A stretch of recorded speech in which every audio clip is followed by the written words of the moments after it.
Yeah.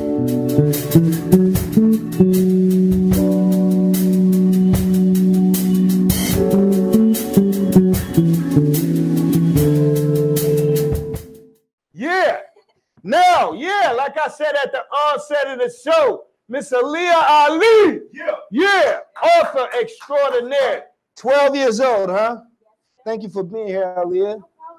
Wow, this got to be one of your first big things. I've done a lot of things in my life, and I think that this is one of the. PlayaTshow, get it right. Get me straight. Have me out here, put some respect on my name.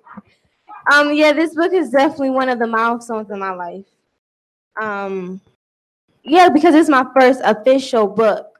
So I'm really excited. Hold on, 12. I'm trying to fathom it all because I'm real impressed and I'm real grateful because to see people of our likeness this young, thinking so, advanced, it's a great thing. You only see it on TV and you see it in other cultures.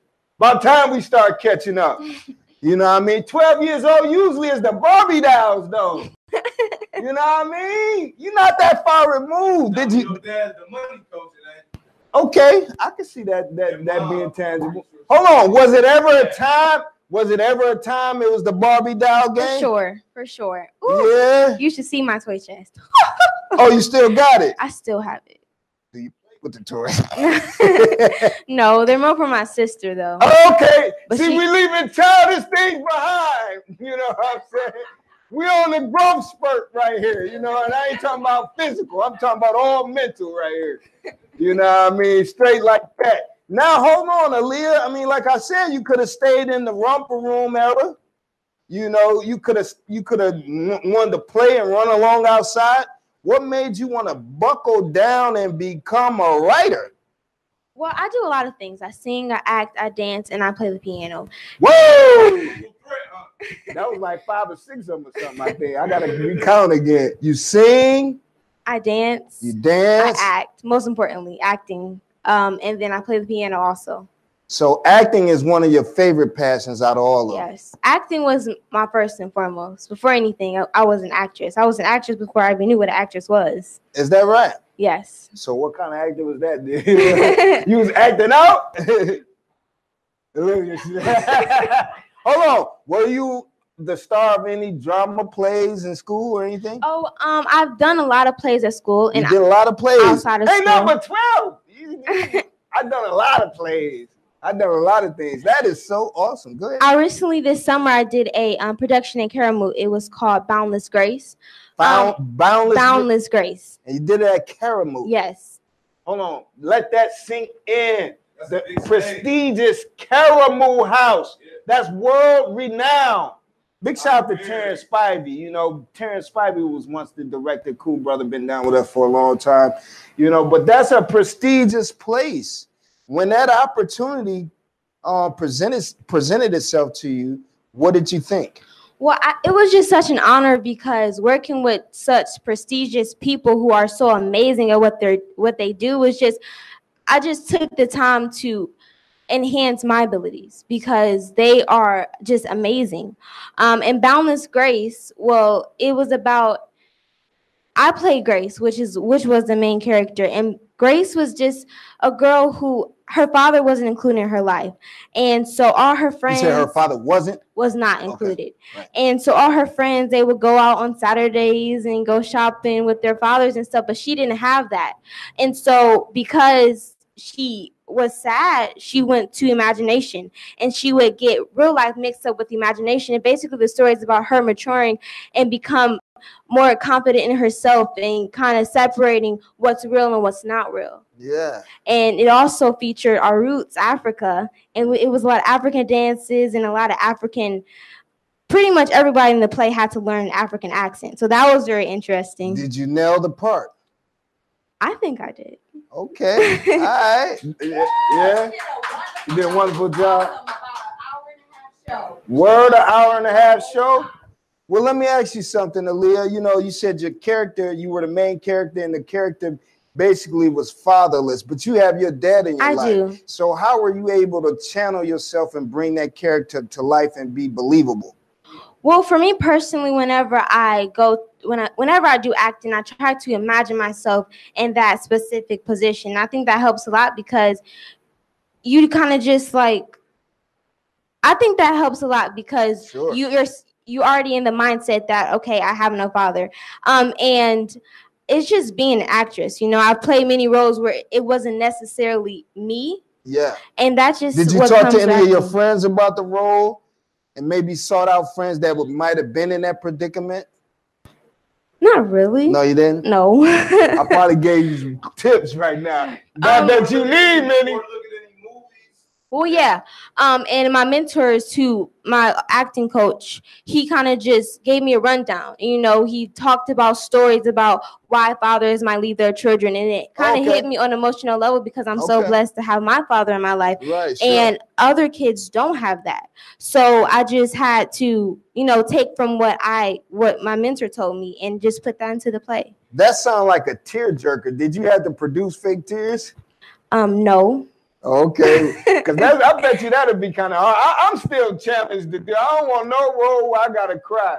You know, I thought about that. Like, how can I do it? I can't. I don't know. You know, I don't know. It's all about the facials. It's all about the facials. Hold on now, because I was in drama class, you know, a while back. You know, and and they teach you all these techniques. Yeah, you know, I ain't gonna go there, but yeah, you know, they teach you these techniques to prepare yourself to produce your lines, like, you know, stretch your tongue, stretch your lips, stretch your mouth. Do you do any of those things? I do. Oh, that's very intense. You have to have diction, especially in theater. You have to project and have diction. And those are kind of really hard to put together because when you're yelling, it's like blah blah blah. But you have to make sure you hit every vowel and consonant. And before every show, we did voices. We did visited a valley in the vineyard and all those type of tongue twisters. It was visiting the now. See, that's some old on the next level. I was Charlie Brown in them, you know. The blanket dude and all that, you know. Tiny Tim. You were real popular in school. I don't like saying popular. I mean, what do you call it? I don't know. I mean, I guess I call myself well known in the school. You call yourself what? Well known, I guess. Well known. Because I've been going to that school since 2nd grade, and I just, you know, I always try to be kind to people, and sometimes people don't have good. They don't have that good of a leadership, and they don't have. So that's what I always try to be towards people. Yeah, and so, you fit the bill, right? And sometimes, oh, thank you. And yeah. No, that's awesome. That's awesome. So people look at you as a leader because you're very serious about what you do. And you said acting was your first passion. How about dancing? How did that come along?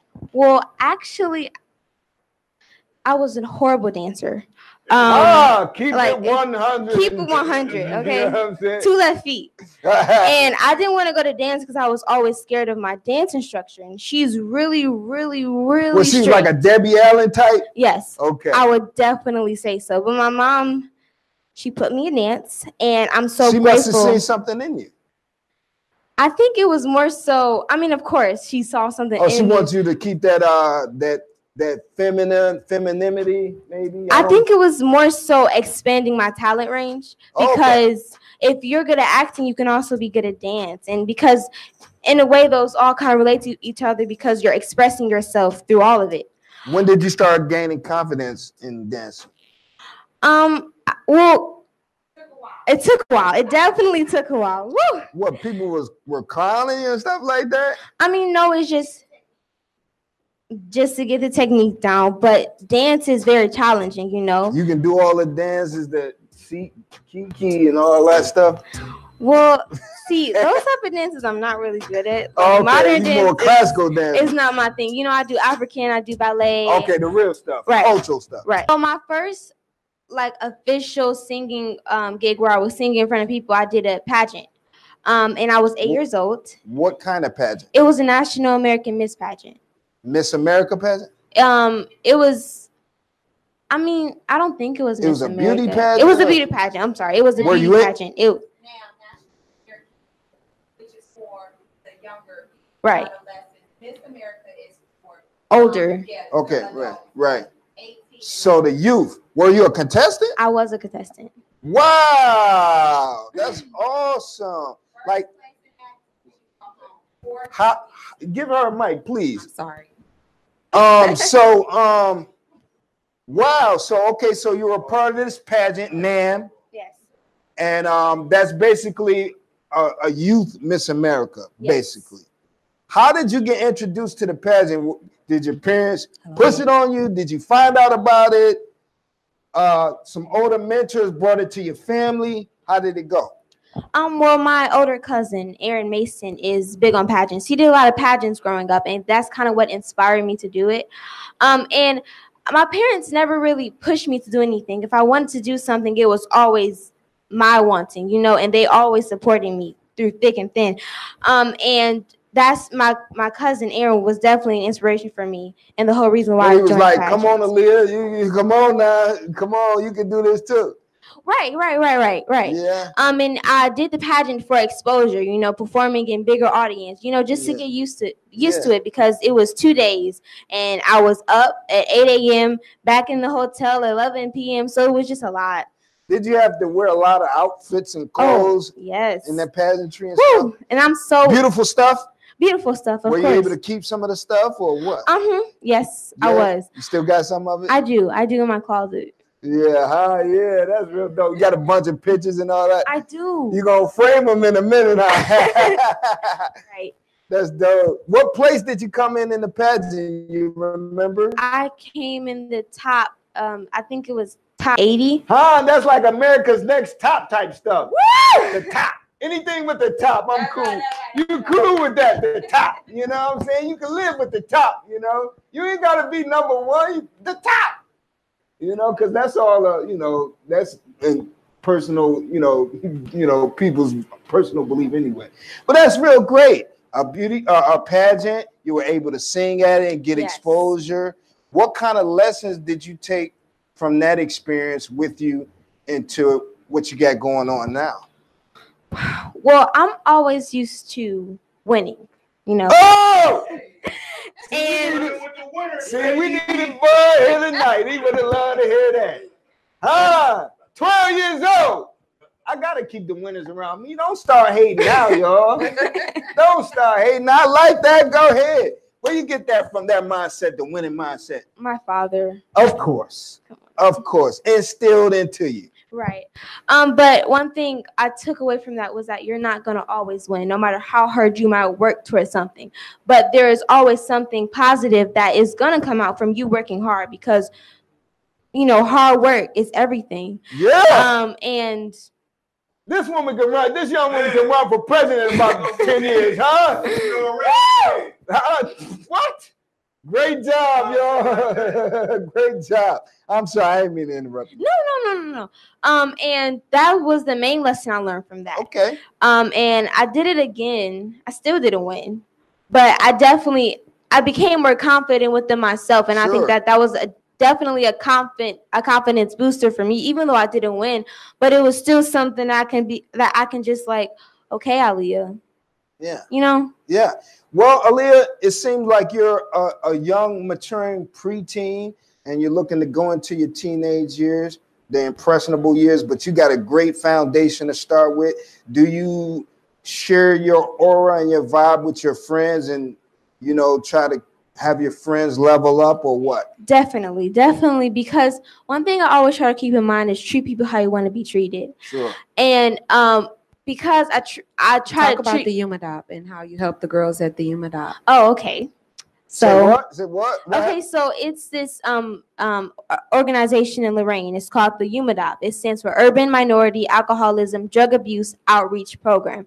And I'm a peer educator, and I basically help minorities stay away from bad things like drugs and you know drinks and everything bad for the human body. The people that you're helping, are they older than you, younger than you, or same age, or what?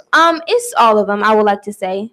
Some are older, some are my age, some are younger. Could you imagine being some hobo wino or something and Aaliyah come? You need to get your stuff together. You looking like it'll make you get your stuff together. You know what I mean? You looking like, yeah, I do need to get it together. Yo, excuse me. You know what I'm saying? Okay, all right, cool. I mean, how is that experience? I mean, like, that gotta fulfill you, you know, like to. For sure, because I mean, for me, it's very humbling to be able to give back. Yeah. To the community with helping people. Yeah. And I'm only 12 years old. Yeah. And it's also good for me too, because I know that I'm not gonna smoke or do any type of drugs, because I know the harms that it could do to my body. Right. And I remember I was just like you. I don't know what happened. I don't know what happened. Not today. You know, listen, Aaliyah, learn. Okay. Keep that way, okay? That's very wonderful. Go ahead. And it's just always nice to be that role model for a person, and that's what I want to be for people, a role model who everyone can look up to, not just my age, but people older than me, people younger than me. Yeah. And that's one of my main goals, just to be a positive outlet for everyone. Okay, honor roll the whole time. Very motivated young woman.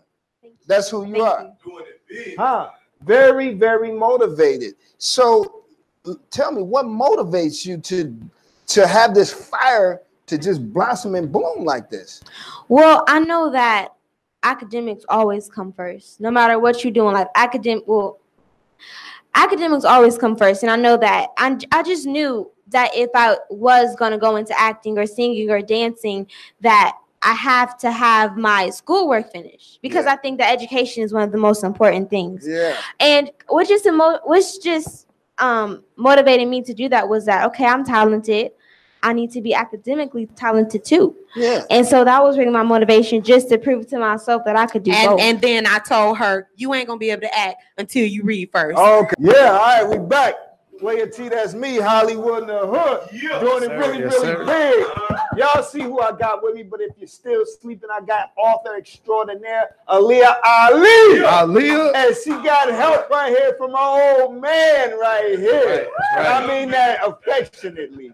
The money coach, her dad right here. What's up, money coach? What's up, player? Man, I like that jacket again. I just had to let the world know. Hey, I got it from Mr. Albus, man. We wear the same size. Oh, so. Mr. Albus. Okay, cool. Yeah, that is Sean, right? Yeah. That's the real deal right there. Looking like Michael Jackson coming up in this mug. That's what I had planned when we pulled up, the Michael Jackson. Okay. Yeah. So now we know where the polished games, part of the polished game come from. You know what I mean? We don't got mom up here, but we see what part of the polished game comes from. 1/3. Now tell me, money coach, how proud are you of this young lady? Notwithstanding that it's your daughter, but how proud are you of this young lady? Man, really beyond words, because I support her, I believe in her, and she got her mother's talented, I'm talented, and then she got more talent than me and her mother combined.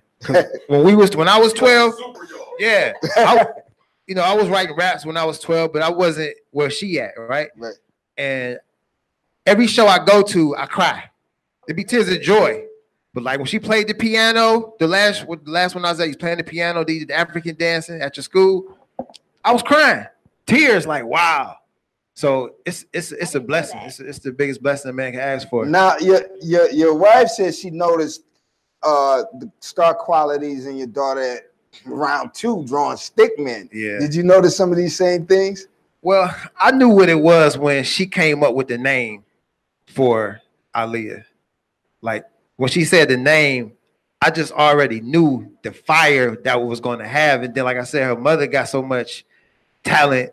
That's how we met, singing and rapping. That's how our bond created. Okay. So I knew it was going to be a superstar child. And she was already prophesizing what it was going to be. And then once she came out, oh, your wife was prophesizing? She was prophesizing. We're going to have a major one right here that's going to be able to do everything. She said she ain't going to have nothing but superstar children. Okay. And she did not lie about that. Right. Huh. Okay. All right. Yeah. All right. So, money coach, man, you got a great firm control of your family, man, where you're producing great stock. Thank you. And give us some tips to that, man, because we need to know, man, how to do that. Man, that's, you know, always you gotta keep God first. Yes. I know it might sound like something you're supposed to say, but it's the truth, because this is not easy, you know, especially when we traveling. I'm not here as much as I would need to be, as much as I want to be, but you know, it's about knowing that, you know, you gotta keep your family. You gotta keep your family first after God. You gotta keep God first, family second, money third. You got a great relationship with your daughter. Love your dad, huh, Alia? I do. She do. I'm so blessed. Yeah, yes, you are. Now, when you got word that she was doing these plays, especially like the one she talked about, what she did with the absent father, what did you think about that? Well, you know, I try You my laughed, money, yeah. so something to that.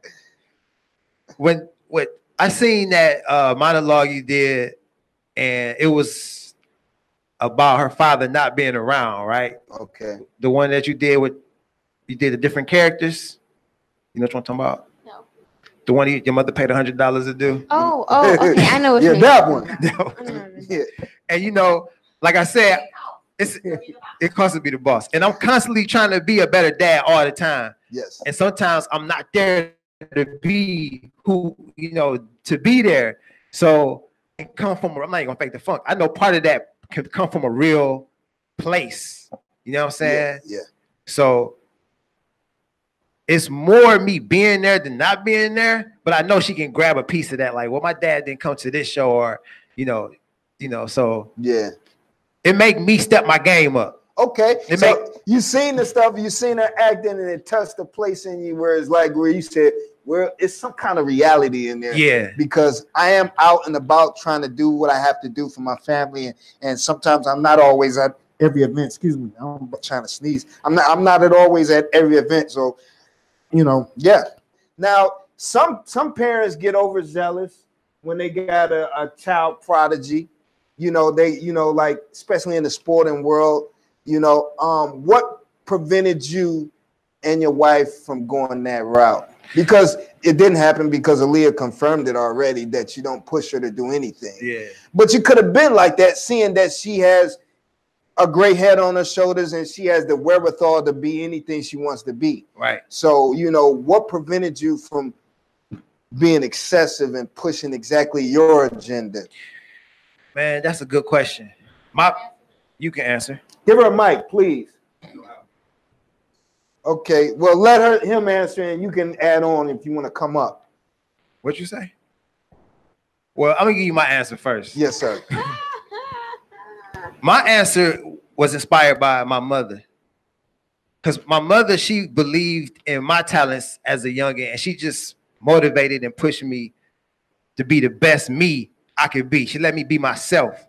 And with that being how I was raised, it was just like a natural progression thing with me and her. Like, just be the best you can be. Like, you don't have to do anything else that other people want you to do. Whatever you want to do, we support you. Right. And then when I seen that, because I was going Joe Jackson. Yeah, we know Earl Woods, all of them. But I didn't have to, because she got to drive her drive is unstoppable. So it was like, wow. Basically, like Earl Woods, Tiger Woods' father, and everybody, when you got a child prodigy, people like to come in the mix and stand in between the father and the child and separate, you know, called separation. How did you defeat that? Just by keeping our relationship strong and having a strong line of communication and showing her that we believe in her more than anybody else. You know, it's a blessed situation to have children who just are divine beings and they just stick to the G code. Yeah. So it's not like she putting somebody else before us. It's just like she had the utmost respect, and it's the same thing we have for her, and it make it easier to deal with. It's like a divine force field that nobody can come in between. Okay, there you go. That's something that you could take with you that you may need, because you know it's real situations. People have youth out there and children that are talented, and there are vultures out there. Yeah. So good question. Yeah. Now, Aaliyah, you know, how proud are you to have a mom and dad that's in your corner like that, where they weren't excessively pushing you in a certain direction, but letting you be you and develop into who you are now? Well, I think that I know that I'm very blessed to have the father and the mother that I have in my life because, again, I know that a lot of people don't have that, and I try my best not to take that for granted. And it was just an outlet for me to be who I am, and that's why I discovered who I wanted to be and how I wanted to be at such a young age because I had that freedom.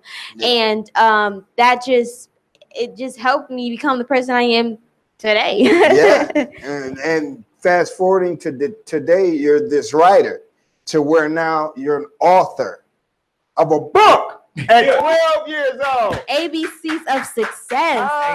Some of y'all still in the comic books at 12, let alone writing a book. And peep out what the title is, ABCs of Success.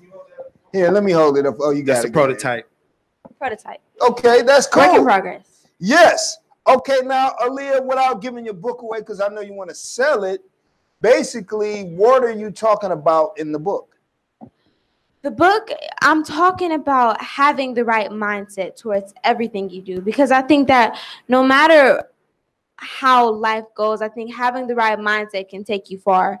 And at the end of the day, having the right mindset, no matter what you do, will help you get to that successfulness that you would like to reach. Okay. And the ABCs of success is kind of just a guide for people. And it's a guide for me too.